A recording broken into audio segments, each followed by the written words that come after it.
ดังจริงอย่างที่เศร้าจับกล้องเถอะเนี่ย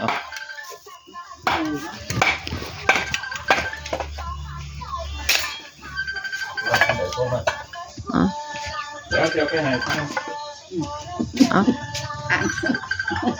ช่วงนี้ตาปาดตั้งไหนวะ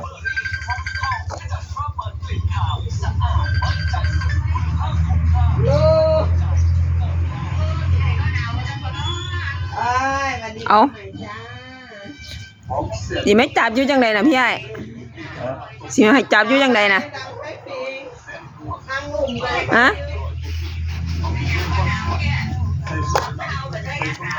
เฮ็ดอีหยังเจ้าเฮ็ดอีหยังจะมาให้ฉันจับยุ่งสิเฮ็ดกว่ากินอีหยังกินข้าวกินข้าวเนาะกินกับอีหยังกินข้าวกับเนียนบักเขียแซ่บบ่เนียนบักเขียครับอาหารบ้านๆเฮาบ้านกินซอยลดกลิ่นซอยลมหายใจสะอาดสดชื่นป้องกันฟันปิดหรือเปล่าบ่ทันได้ปิดแล้วหรือส่งผลให้สุขภาพเกิดและฟันเลขที่จดแจ้ง1316700369225ร้อยละ79 บาทสบู่สมุนไพรบักขามขมิ้นหันจันทร์ใส่ทำความสะอาดชำระล้างสิ่งสกปรกต้องวิทยุไปนำมันซึ่งเป็นสาเหตุหนึ่งของกลิ่นกายใส่ล้างหน้าฟอกโตเลขที่จดแจ้ง111-64000-1624กินข้าวยายติ๋วร้อยละ45 บาทเนียนบักเขียบ้านเฮาเอิ้นสุปน้องครับอย่าเผาอ้อยเลยนะครับควันไม่ใช่ทำให้แค่แสบตาแสบจมูกแต่มันเป็นฝุ่น PM 2.5เห็นงั้นแต่มันไม่เน้นมาแค่กินข้าวปลาจิ๋วยังเน้นมาแค่สุนัขที่พูดจักปรับสูงสุดถึง140,000 บาทคนทั้งไหนอ่ะคุกได้เลยนะครับช่วยกันอ้อยสดไม่เผาอ้อยรักษาอากาศดีๆให้ลูกหลานเราเถอะครับ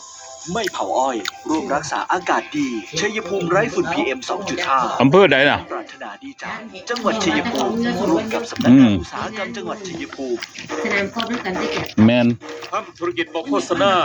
คือการกับเหลียวขึ้นฟ้าบนดาวแสงสว่างการขายบ่มีโฆษณาในเฟซลาซาด้าช้อปปี้ติ๊กต็อกเบิ่งแล้วกับพันไปแต่โฆษณาวิทยุเมืองเก่า FM 87.75 เมกะเฮิรตซ์ฟังซ้ำซุมือสุดท้ายจำได้เลยไปหาซื้ออยากได้มาครอบครองอยากโฆษณาสปอร์ตต้นชั่วโมงร่วมรายการข่าวรายการหรือสวิลาจัดเอง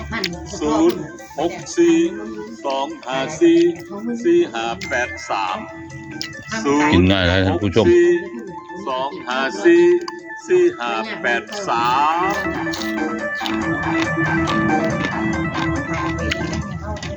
ร้านค้าที่จำหน่ายสบู่และยาสีฟันอันจัดบ้านกำแพงร้านซุปเปอร์ถูบ้านโนนโกร้านพ่ออรชรบ้านหนองแดงร้านกระยาพันธุ์บ้านสามพ้นท่องร้านชัยแสนถนนกอกน้อยร้านผู้เบบ้านสะร้านแดงพันธุ์นวลเห็ดไข่ร้านแม่สวยบ้านเมืองเก่าร้านแม่หอมร้านยายแตกบ้านเป้าร้านช่อยิงเจริญมนุษย์คลองร้านดาวพาณิชย์บ้านตลาดร้านยายคลอง